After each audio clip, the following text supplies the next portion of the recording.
Hey, welcome back to the podcast. Hope you've had a great week and it's been a successful one for you. So this week, I'm going to talk about one of the most common but most topical subjects when it comes to sales and winning business, and that's why you are not closing deals.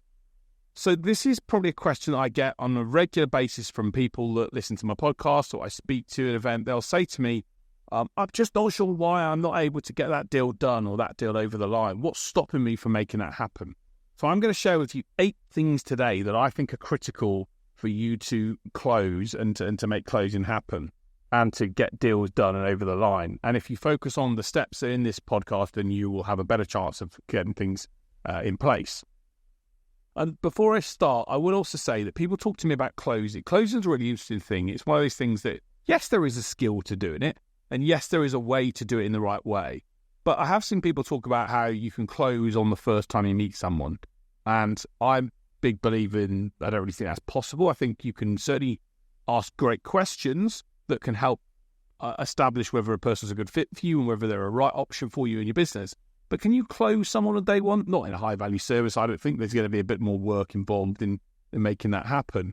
And I think if you push too much too soon, you end up looking desperate.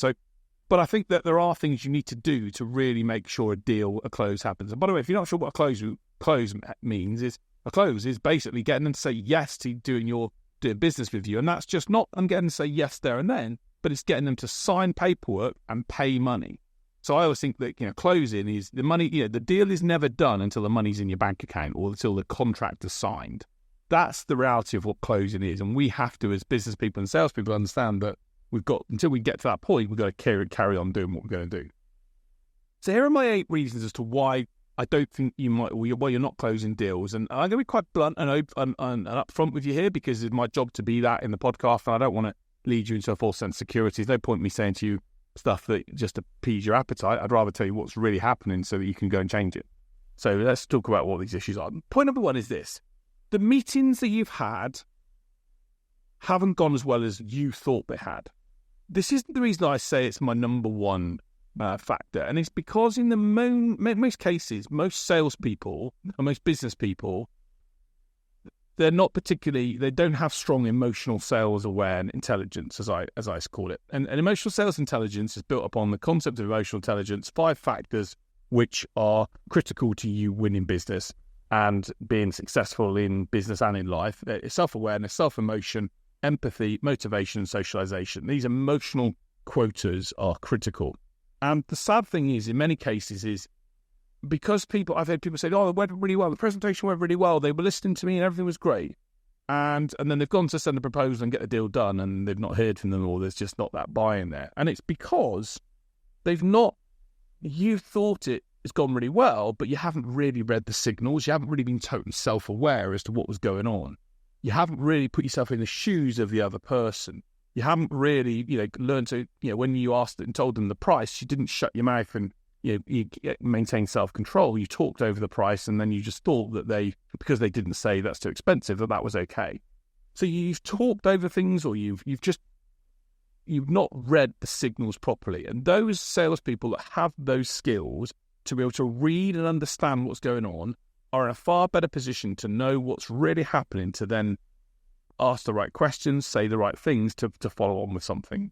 And I've shared this in other podcasts before. So let's say I'm in a conversation with someone where I'm talking to them about doing some business together and I've then given them a proposal, but they've looked at me as if to say, yeah, okay, I'm not sure I need to have a think about that. Some people might think, well, they might not even say they want to have a think about it. They might go, okay, yeah, okay. But I've sensed my self-awareness is on high alert, and I've sensed that something's not right. So rather than just hoping that deal will come to fruition, I've gone to them and said, look, I could be wrong, Darren, totally, it could be me, and I sometimes get this wrong. But I just sensed you weren't sure about something there, or that maybe I just sensed that something wasn't quite right. Be honest with me, what you're thinking. And what you'll generally get when someone does that is, I wasn't sure about that part you mentioned there, or what the price is, or I didn't know if we can invest that amount or whatever else. So because you're able to seize and to spot those aspects of it, being self-aware and be able to understand and empathize and really build relationships with that person, you can find out what's going on, and that can then help you close, because in that case I can then say, great, okay, you mentioned something's not right. Let's talk about that. I don't want to put a proposal together with you that isn't going to go anywhere. I'll waste your time and mine. Let's work it out. And if we can't work it out, hey, that's one of those things. But if we can, let's build it, a plan to solve it. And what that does is it makes the buyer then feel comfortable that they can share their issue with you and talk about what it is. And hopefully you can deal with it, get it over and done with, and move forward. And then be in a position where you say, great, if we can get this resolved, does that give us the opportunity to go forward? Yes, it does. Great. And be in that position. So the first thing is the meeting's not gone as well as you thought, or you haven't read the signals and the signs that person's giving off. And I do courses on this stuff. It's one of the most critical elements of selling, that if you can understand this and understand the other side and the buyer and what they're doing and be able to read their situation and then react accordingly, you will win and close more deals. So that's the first thing, is you haven't read the signal well enough. The second point is this. They aren't in enough pain. They simply, pain is the critical factor when it comes to selling. There are only two reasons of why people buy. There is the pain or a desire, a problem or a desire. In some cases it's fear or greed. It can be hell or heaven. Doesn't matter which way you want to position it, but it's got to be one of those two. And generally, when people when they're in pain, they want to basically solve that problem and they want to deal with that. And I always say to people, if you goodness knows, hope it's not the case, but if you had a bleeding neck, okay, and your arteries on there, you pretty much, unless you stop the pain very quickly, you're going to die. Okay, so if someone's got goodness knows, there's too many people in the world that have been in this situation now. But if someone's unfortunately been, something's happened to them with if blood's coming out of their body, you've got to press. See on military battlefields, when someone's being injured, they have to compress and stop the blood coming out. Otherwise, basically, they die. So the question for me is, what is that pain? What is that issue for your buyer? And the bigger the pain, the more the likelihood of one wanted to take action and move forward and work with you.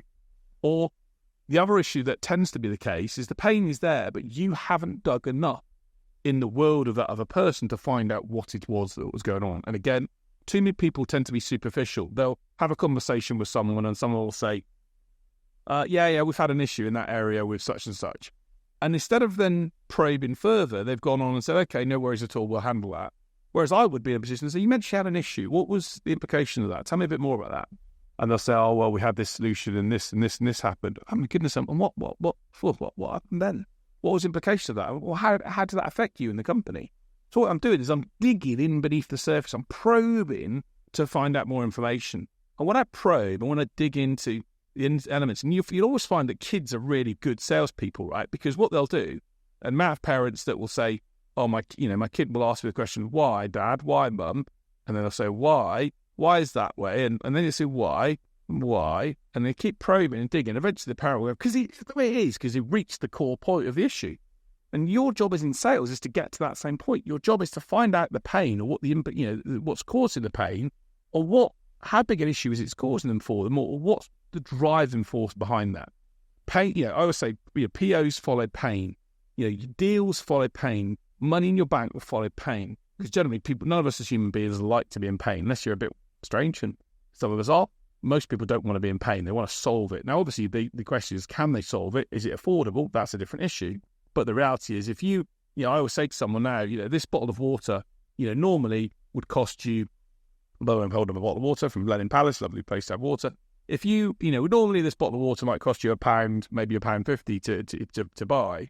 But if you were in the middle of the desert and you literally would not drunk water for 3 days and you had £100,000 in your bank account and someone was there selling water and they were like, well, I want £100,000 for it, you'd probably buy that water because you think, if I don't buy the water, I'm going to die. So the reality is, we know that the point is that the pain and the implications of the pain are critical factors towards selling. So we have to be able to understand what's going on and what's the driving force behind that. And if they're not in enough pain, that's the reason why you're not closing, because there's just not a big enough reason for that. So point number 3 is linked to pain, but is also the other part of that, and that's the idea of impact.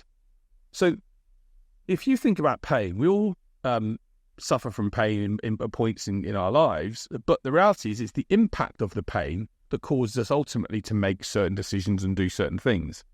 So, for example, I'll give you a personal story to me. For me, example, me, I've got osteoarthritis in my knees. My knees are a bit screwed. Football and stuff years ago, had operations. Basically, my recent results that I had from X-rays and scans showed that the osteoarthritis is getting worse. So I'm now in a position where I'm going, I've got this pain, but the question is, I've lived with the pain for a while. I had the pain before, but now it's starting to have an impact on my life. So it means I'm not able to go for walks without it hurting. And it means that there are other things that are making, I can't go and play golf without it hurting. I can't do some of the things that I want to. So it's starting to impact me in a negative way. And that's something where I've gone, well, actually now I want to change this now. I need to look at some solutions and things that I can't change it, but I've got to look to manage it more effectively or do some other things like, for example, losing some weight. And by the way, if you've followed my journey over the last few years, weight's been, I struggle to with weight because I love my food. I love the good life, right? And sometimes that's a challenge for us. But I've started to be a bit more disciplined because I know the impact of the pain I'm having will mean sooner or later I want to go for a walk or do some of that stuff. And I know that's a slippery slope. The moment you start being physically active and mentally active, it's a slippery slope for people. So once you understand the impact of what the pain is for them, you can then start to understand more around that. So another great way to be able to start to understand impact is, you ask the question, tell me a bit more about this problem. How much is that impacting you? Or what impact does that have on the organization if you don't get that resolved? Or what's the implications of this? If this isn't in place, what will be the implications? So understand the impact of things and what it does and the impact of how it affects people. And if you were to ask me about osteoarthritis, I'd say the thought of not being physically active would have a major impact on my life. So yeah, if you're a solution, by the way, out there and you're listening to this and think, hey, I can solve James's osteoarthritis, hey, maybe I'm interested. But the point being is the impact for someone is critical. And the point number 4 then, which is linked into the pain and the impact, is priority. And there's a brilliant quote from Reed Hastings, who was the chief executive of Netflix. And he said that the job of an executive is to know what fires to leave burn. In other words, if you're busy as an executive, you've got lots of things on. There are lots of problems and issues and things that happen in businesses in our lives. But the reality is the skilled executives are able to know, right, which ones can I leave for a period of time because they're not going to cause me a bleeding neck issue. Whereas what are the ones that I have to solve straight away? Because if I don't solve them, I'm going to potentially die, or there's going to be obviously not die, but there's going to be a major severe implication. So understanding the priority for businesses is really key, because they may have a problem, they may have a pain, they may have an issue, and it may have an impact on them. But if there are 4 or 5 other things that have got a bigger impact on them or that are a higher priority, they're going to come above you and your solution, and that's going to stop you from closing, because companies do have budgets and plans, and it may well be that they've got 4 issues and you can solve a fifth issue, but they're going to focus on numbers 1 to 4 first before they look at yours. So understanding the priority and what the implications of that priority is really key, and you've got to understand what that driver is. So you're not closing because it's just priority-wise, it's just not on the top of their list. And I've had conversations with people myself where they've presented proposals to me, and I've looked at it and thought, it's a great proposal, I like it, solves an issue for me, but I want to go and focus on this, and this first. So just be aware of, to rephrase those first, the pain, the impact, and the priority are critical when it comes to understanding why someone's going to close. And your job is to find out where those issues are. And how do you do that? You do that through research and investigation, but through asking great questions. That's why I've got a podcast coming up quite soon around asking great questions. Questions are your route to sales success. So what's the final 4 reasons as to why you're not closing deals? Being honest, number 5, and I call this the 4 Ps of prospect delay. And we've already covered the first 2, which is pain and priority. But the third one is it's just not a passion for them. It's like, when someone talks to me about things that I'm passionate about in my life and that I care about, I care about making an impact. I care about, helping people and supporting people to achieve results. And things I'm passionate about and I care about. But if something's not passionate for someone, if they don't deep down really care about it, they can't get excited about it, they're always going to be in a position where it's harder to get that deal done. So just try and understand again understand from it, how big a passion is this for you trying to solve this issue or doing this? Where does this fit in your priority list? How does this affect you? What makes this so critical for you? Are the questions that I would be asking in order to find out what passion people have with it. You've often seen someone that have got, I see a lot of executives that will invest in certain things, such as, let's say, inequality and diversity, because they've seen a passionate case where someone they know or a loved one or a family member has been mistreated as a result of that. So that's a passionate thing for them. They want to implement it, and they'll put that ahead of other things. So find out if it's passion for them. And the point number 6, which is linked to that, is it personal for them? So again, when you're in a business-to-business environment, you're selling to someone, you have to understand also what's personal to them. And what do I mean by personal to them? People buy selfishly. Even in executives and companies will still buy selfishly. They buy based upon what that purchase can do for them. How can it make them look? How can it make them appear? And people, if you think that, well, they don't care because they're just spending their company's money, they do. They do care. If they're the person that's committing to a project spend of, let's say, I don't know, £20,000 with your company, how does it affect them if that project then doesn't deliver as they said it would? Or how would it affect them if they're in a position where, or how would it look for them if that project went wrong? It would have a personal element for them. And all right, and we all have failures and successes, but if they continue to have failures and spend money and do things that aren't doing good for the company and help them achieve their goals, someone eventually will look and say, well, actually, hold up a second, you're not doing a good enough job here, and it's not working. So you have to understand not just the passion, but what's in it for them personally. What are they trying to achieve with this? I've happily been the person, and I'm working with an organisation at the moment, who are happily supporting and implementing a new software system for people for a couple of senior executives who are using that software to help them grow their career in other organisations. There's no doubt about it at all. They have been the first people to see something and go, actually, I'm going to invest in this software because I can see it can help me do this, which is going to help propel them further up the scale. So really focus on what's personal about it. Again, the questions, what's in it for them? Start to understand, what could this solution give them? How could it make them be perceived? How could it make them be visible in a certain way? How could it help them expand their career or earn more money potentially? I don't know, whatever. What's driving that? Hopefully it's not the money aspect, but what's driving them personally to be in that position? Those are factors that are going to help people. If they can see there's a reason for them doing it and they can see it comes to life, it's going to be a reason why they're going to want to hopefully close and move forward with you. And then the final two really are around you're not closing, I think are two common things that I see in scenario in business. And I talk to people around the 4 phases of selling. I think I've done a podcast on this, and we'll if we've done it. If we haven't, then we'll do one. But there are 4 phases of selling. And then the first one is the problem or the desire. That's people don't buy the thing because without one of those reasons. But then the second part of that is that understanding. So how can we understand the person? But when you've got a prospect that's got a problem and they feel like you've understood them, what they're then looking for is 2 things. Belief that you can solve their problem, which is the how can you make the problem go away? And then trust, they want to trust you to make it happen, so that they literally want to know who's done that with. And the problem in a lot of cases within, why you're not closing is that because point 7 and 8 is people can't either picture the change or they don't think it will work for them. And I've seen a number of examples of people that have provided solutions, and then people that will sell to me and will say, oh, here's the solution. And by the way, here's how we've done it for, large organisation X. And I go, well, that's not me. I'm not large organisation X. I can't picture myself in that situation right now because that company's got 1,000 employees and I've got 4. So that doesn't work for me. It doesn't give me enough belief and trust that will work for me. Or I've seen other things like that happen in the past, and I just don't think it'll work. I've got that skepticism, and rightly or wrongly, we all have this skepticism as people that, it's great that it does that, but how will it work for me?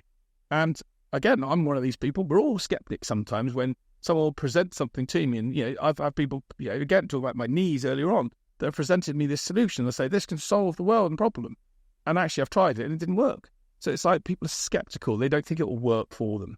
And your buyers, if you could transport them from a position of where they are right now and put them in a time capsule and give them 6 months down the line to see the impact that your solution could have for them, and if you can deliver a result, they would probably look back and go, wow, it worked. Okay, I'll buy now. If you could guarantee it, you could make them 100% sure that it would work for them. They'd sign on the dotted line and close with you. But it's the fact that they can't. They have those doubts. They have those worries. They have those concerns that it's not. They can't picture the change, or they can't see how it will be implemented, or they can't see how it would work for them, or they can't be in a position where they feel like it will operate, and therefore they put up excuses and barriers to be able to say, no, I don't want to work for you instead of that. So again, how do you overcome that? Overcome that by asking great questions. Tell me what you need to see to feel that this could work for you. Tell me what you're thinking that won't work and how we can maybe overcome those challenges in order to move forward. Or tell me what's stopping you from thinking that this could be a good solution for your organization. Asking those great questions can help find out what's inside that buyer's mind, what's inside their thought process in order to be able to go forward. And again, like I said, if you were Mel Gibson in What Women Want, the film, you can read someone else's mind. If you were sitting there with a buyer at night and at the stage of the conversation where you're looking to close and you could think that they go, I'd like to move forward to this solution, but it doesn't have this, and is it going to really work, and all this sort of stuff. You'd then go, you're probably thinking, it's not going to work here, Mr. So-and-so, let me show you how we can make it work. You'd be dealing with those issues. And that's your job, is to get inside and become a fly on the wall in their brain so that you can understand these points and find out what's stopping them from making that closure happen. So there you go. There's the 8 points. You didn't approach the emotional sales intelligence, your self-awareness. The meeting didn't go as well as you thought. There weren't enough pain. You didn't understand the impact. You didn't understand priority. It's not passion for them or personal for them, or they can't picture the change or think it'll work for them. And it's these 8 issues that are stopping you from closing right now. And if you deal with them through asking better questions and be able to read people better and be able to control your own self and your emotions and be able to the way you react, you will close more deals, especially if you have a service or solution that can really solve a problem for an audience and that you've got evidence of where you've done it before. If you haven't got evidence of that, again, it's harder. There are methods to overcome it, but those are things to consider as part of the process. We as human beings want to see evidence. We want to see people, we want to build that belief and trust that the solution can be solved. And if we get that and we get this said, so we like the person, we feel like we can engage with them and work with them, we'll do the deals. So that's what's stopping you from closing. I hope that's given you some insight. By the way, if there's other things that you think are stopping you from closing, then let me know. Hey, I'm intrigued to know what could be getting in your way. But invariably, it's the questions that you ask that will open up the key to that door. And if you ask them in the right way and read people, you're going to be in a position to sign off and get those deals done. So as I always say, I've finished the podcast always with an inspirational story. I'm always on the hunt out for inspirational stories, so please let me know if you've got one. But this one is a radio DJ called Adele Roberts, who broke the Guinness World Record for the fastest woman with a stoma bag to run the London Marathon. And she was diagnosed with bowel cancer in 2021. And Adele Roberts, I think it's an incredible achievement to be the first person and run it in 3.5 hours. I've run a half marathon in 2.5 hours and it nearly killed me. So the fact she ran another 12.5 miles with a stoma bag in another hour is just breathtaking, I think. And I think if you look at someone like Adele Roberts, congratulations to her for what she's achieved. What a brilliant, experience and inspiration for someone that has, a bowel cancer and has, had that difficulty of having a bag where where their bowel was not in operation properly, and she's had to have a bag attached to her to be able to run a marathon like that and broke the world record for that. Wow, just breathtaking. Blows my mind away. Congratulations, Adele. If Adele can do it, she's inspired us all, then what stops us from achieving what we want to? So there you go. That's the inspirational story. That's the reason why you're not closing. I hope you enjoyed the podcast. If you have, please like, subscribe, comment, share it with other people. Let's make sure we get as many people as possible getting the sales support they need and the help they need to get the results they want for their businesses and families. But that's it from me this week. Thanks for your ears again, as ever, and I'll see you next week. Take care.